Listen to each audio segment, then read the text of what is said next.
So it's really a pleasure to be here and also to hear about all the important work you're doing.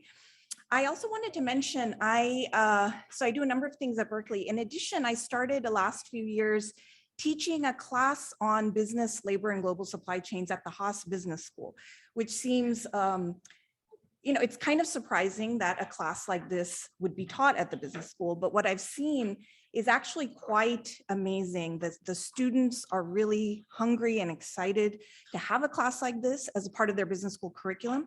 But this also kind of ties in with what was talked about in the panel before, how we can possibly see change. And I think one of the ways to do that is actually to train the next generation of business leaders in thinking about issues around labor, and with the hope that they will be the future decision makers and use that knowledge to make some good and informative decisions.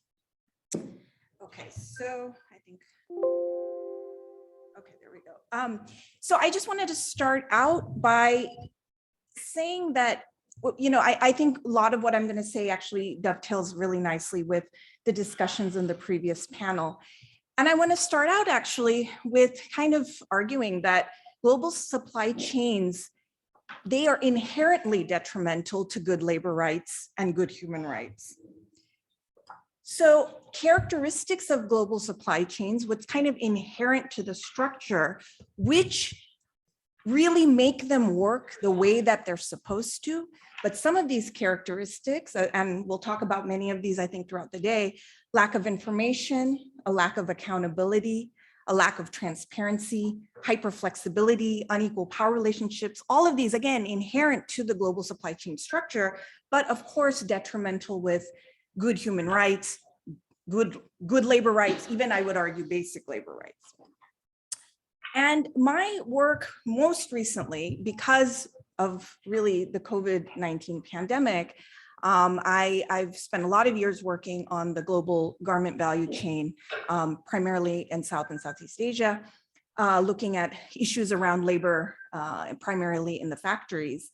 And COVID-19, of course, sort of changed kind of, my research agenda, but it was really important for me to actually focus on these issues around a global crisis. So, the COVID-19 pandemic, it actually put a spotlight on what was already unfair practices and heightened inequalities that were kind of inherent in the system, but it just put a very strong spotlight on them.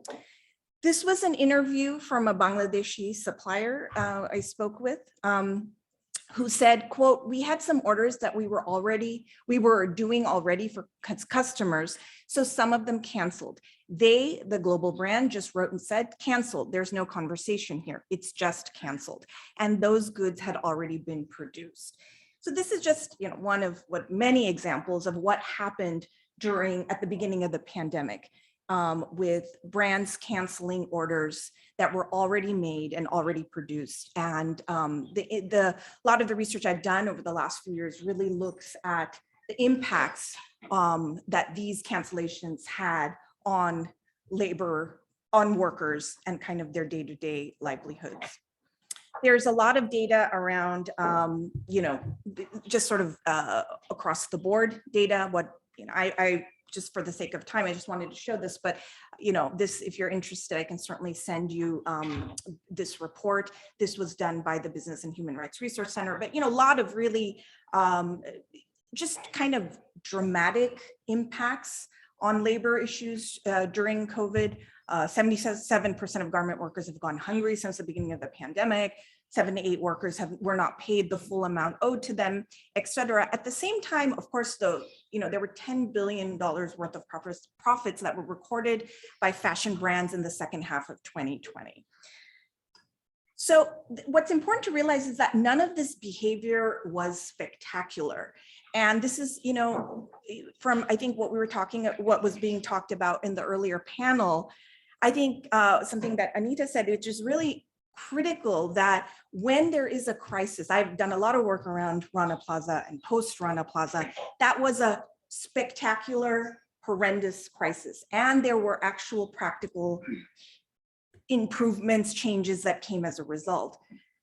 But I want to also make all of us remember that it's not just the spectacular that we should be looking at. It's actually also important to look at the everyday, the kind of human rights and labor rights abuses that happen 24/7 in the work I do, looks at factory work. So it's not spectacular in terms of buildings collapsing and thousands of people dying, but there are all sorts of labor rights violations that occur really on a daily basis. So I think that's really important to remember. So this behavior was not spectacular. This is someone from a head of labor and human rights at a major retailer who basically was very off the record. Obviously it's anonymous, but he was very frank about this when we were doing a series of interviews. He said, it's an open secret, frankly, that cancellations, I think, are more common than people think. If a shipment arrives and it doesn't meet any of our quality standards, or if the vendor says, okay, well, the shipment is going to be 3 months late, we and other companies out there retain the right to, for specifically prescribed reasons, to cancel the orders. And that's just how the apparel business works. So again, I think COVID was another sort of spectacular global event. It kind of impacted everyone around the globe, and the cancellations that happened, it was very sudden, and it happened at, sort of at a mass scale. But it's important to realize this is how the structure of the garment industry works. So it's not actually as surprising as we would think. So what types of structural changes are needed? I know we're going to have different conversations throughout the day. We will talk about legislative changes. We will maybe talk about contractual changes. In fact, we're at a law school, and since I don't have a law background, I'm very interested in certain contractual changes that we can think about going forward. But what I want to talk about very briefly is the idea of business model changes. So what we know, and this was also brought up in the earlier panel, what we know is that sourcing practices of retailers, these are just some examples: sourcing beneath the cost of production, unpredictable ordering patterns, late payments to suppliers. And there's a whole sort of list of types of practices that are done. Again, inherently, that is part of how the global garment industry works. These are sourcing patterns, that's part of the business model. That's considered the norm. But now I think what we realize, when research has shown for the last few years, I think this is really more recent research, and also a recent attention to rethinking the business model. But we know that the impact on workers are directly related to these sourcing patterns. So for example, health impacts, mental and physical and everyday violence, livelihoods impacts, the extreme low wages, overtime, lack of job security. So very quickly, again, I want to make sure I'm within the time. So this is just really kind of goes at what I'm working on right now. Some of the research really comparing between the typical model, the relationship between global garment retailers and their suppliers typically has been one that is very transactional, very extractive. So if we can, what if we rethink what that relationship might look like? So we can go from a transactional sourcing model to more of a partnership model. And this is just some kind of comparison between what the typical transactional sourcing model looks like and in various aspects: wage levels, planning, pricing, productivity, et cetera, and what a partnership model would look like. And you can, intuitively it makes sense that there would be definitely some positive changes. So, the question I'm really asking is, will COVID-19 be a turning point for companies to move from this transactional model to a more partnership model with their suppliers? And this is very early work. And this is just really preliminary and the beginning, but really hope to kind of keep working on this and develop this further. This was the data from this paper, and this presentation really comes with in-depth interviews that were held between October 2020 and February 21 with 10 American and global retailers and 4 Bangladeshi manufacturers. It started really wanting to understand what the impact of COVID was, both on the brand side and the supplier side. But as we were talking, we started seeing some kind of initial evidence of that there may be a shift towards this more partnership type of model. Now, going back to the pandemic itself, what the pandemic we know was, you can't talk about global supply chains without talking about the pandemic. And certainly some of the things we know, of course, this sort of the just-in-time sourcing that we're so used to really broke down during COVID.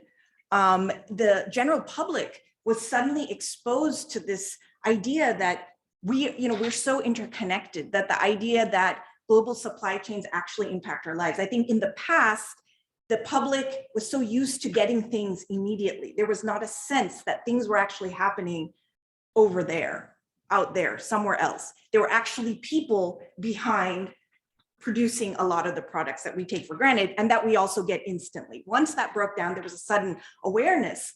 Wow, there are actually other people maybe on different parts of the world that are kind of impacting the products that I'm buying.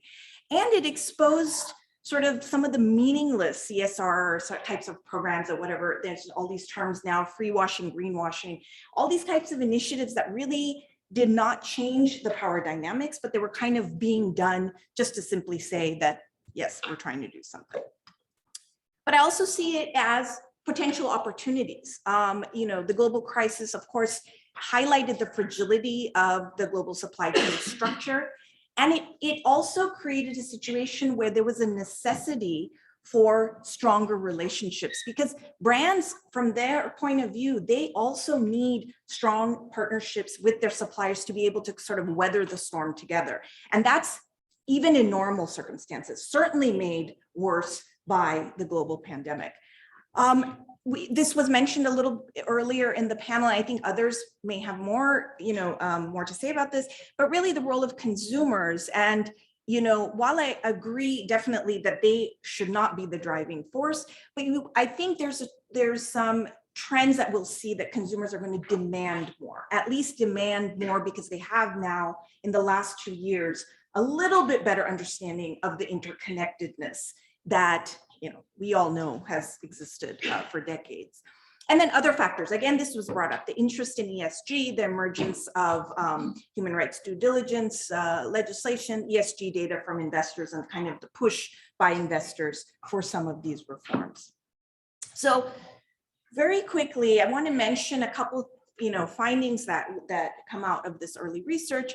So one of the things we found after talking to global retailers is that direct and closer relationships will be necessary for handling the current crisis and dealing with the immediate impact. So just trying to get out of this situation. The example of a quote from a major retailer, we picked up the phone and we said, look, this is what is happening. This is where we are. Tell us where you are, because we share vendors with other brands. So what is happening and how we can help and how we can get out of this. So more of a shift from working together because it's necessary to kind of move forward.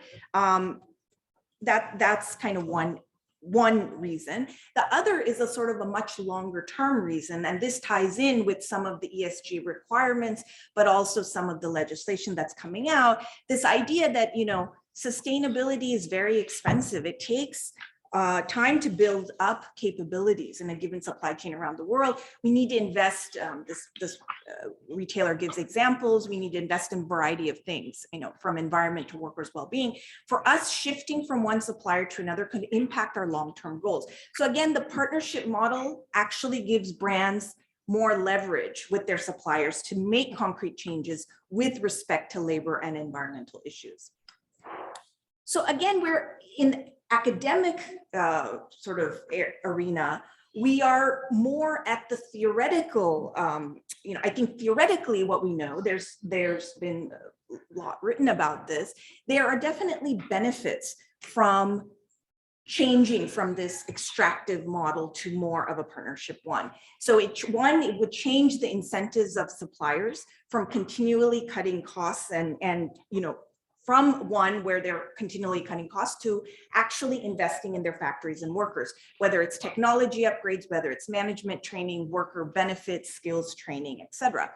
It also would set realistic expectations about what suppliers and their workers are able to produce. And that we know, when there are unrealistic expectations, we know the impacts on workers, particularly on their mental health, their physical health, and we know that there are connections between gender-based violence and harassment that continue largely because of these unrealistic expectations that are often set at the factory level. And of course, it could reduce unauthorized subcontracting. I think we have a panel about this later, and we know also what the ramifications are of having such an unauthorized subcontracting, what that means for continued labor violations. We also know that theoretically there's a lot, there will be challenges, for the buyer, for example, fewer suppliers means they can no longer distribute risks as widely as they could before. The supplier also will depend a lot on this one buyer or one or maybe two buyers. So that's, it's a trade-off in a way for the supplier also. They can grow together, they can also fail together. So there is risk, certainly. And then in some ways, I mean, we're trying to disrupt the power imbalance, as I mentioned earlier, but of course, I mean, a dominant buyer also has quite a bit of leverage over that particular supplier. So even if we say that we're promoting a partnership type model, yes, I mean, there is sort of also, a potential sort of power differential in these closer relationships. So going forward, so initial experiences from brands really show that the partnership model, makes good business sense, certainly for both suppliers and brands for many of the reasons I mentioned. COVID-19 can also be thought of as a tipping point for changes in this relationship. We're seeing that, we're seeing some evidence of that. What is really needed though is, longer term analysis really for how this translates into benefits for workers. And I think, again, as I said, theoretically, we know that it should, but what we have is sort of anecdotal data, some case study data, but we don't have, what's really needed is systematic empirical research. Which not only is it better for workers, but actually which aspects of the partnership model are actually going to support improved labor rights. And so there is a lot of work to be done. And I hope, we can continue, we can explore partnerships amongst one another to think about how we might advance some of this work going forward. So thank you very much. And I look forward to your questions.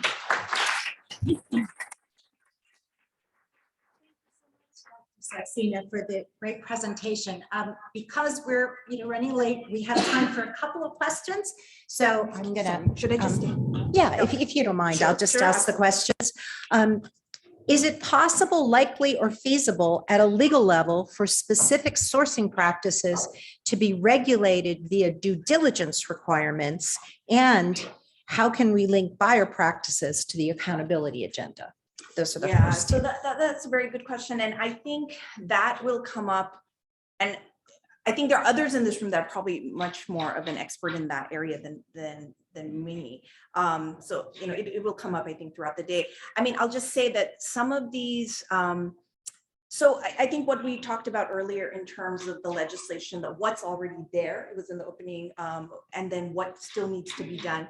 We know that earlier sort of forms or iterations of this types of legislation was very, really at the basic level. It did not have the teeth that we hoped for or we needed. I think going forward, we're seeing some of that, more sort of concrete types of things that businesses are expected to do.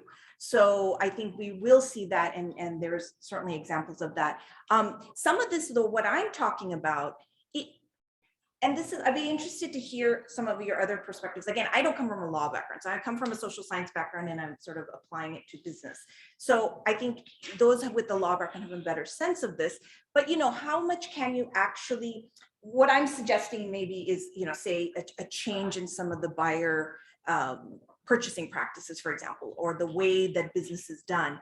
How much can this be actually put into a legislative framework? That I don't really know. I mean, you can't necessarily tell businesses, no, you have to do it this way. What you can do is say, if you're not doing it a certain way, there will be consequences.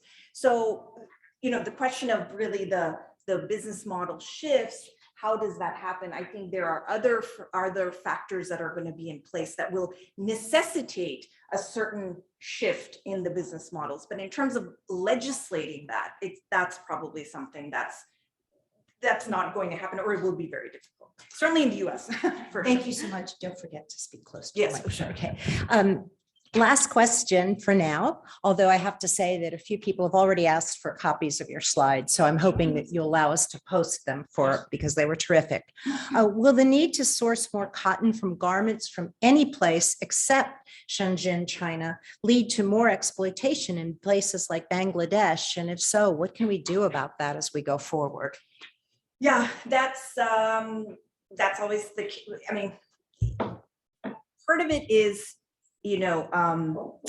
we don't often, if you eliminate a particular sourcing destination for whatever reason, for perhaps all the right reasons, you do have to look at other places. And so the one thing you can hope for is that when you eliminate a certain destination and you need to go somewhere else, though, because there are opportunities created, you hope that there are sort of improvements made in some of these other places. So like in Bangladesh, for example, and other countries that could potentially be new opportunities for sourcing cotton or whatever it is. There could be these could be other opportunities for these countries, but they also will hopefully have in their mind that some of these things need to change. We can't continue the way we have been, because they see some clear ramifications of that. So just in the same way as businesses need to see some clear consequences, so certainly, countries and governments, they themselves are also responsible